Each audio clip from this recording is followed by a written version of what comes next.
In the heart of a forgotten town, where the fog clung to the cobblestone streets and eerie silence reigned, stood an old, decrepit puppet theater. Its faded red curtains, tattered and worn, swayed gently in the wind like ghostly apparitions.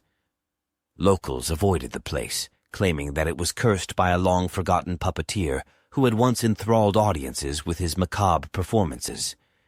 Years had passed since anyone dared to step foot inside the theater, until one fateful night, a group of adventurous teenagers gathered around a flickering campfire. Among them was Emily, an intrepid soul with a penchant for the paranormal. As the stories of the cursed puppet theater circulated, Emily's curiosity was piqued, and a daring plan began to form. The moon was high in the sky when the group stood before the imposing theater doors. The rusty hinges creaked in protest as they slowly swung open. The air inside was stale and heavy, thick with the weight of forgotten dreams and lost souls.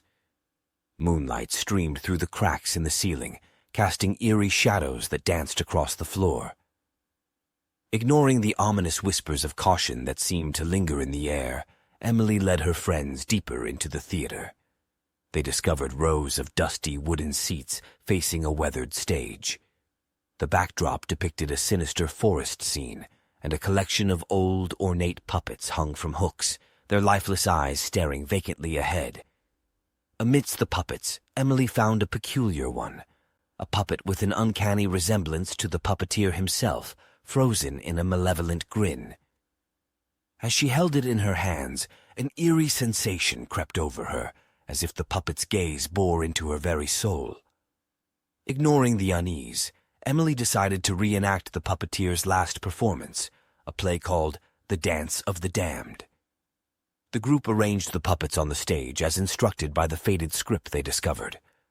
With Emily pulling the strings of the puppeteer, the macabre show began. The puppets moved with an unsettling grace, their movements both enchanting and disturbing. As the performance reached its climax, a chilling breeze swept through the theater, extinguishing the candles that lined the stage.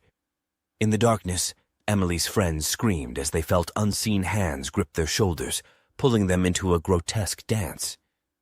The puppets seemed to have a life of their own, their strings cutting into the teens' flesh as they were forced to mimic the puppeteer,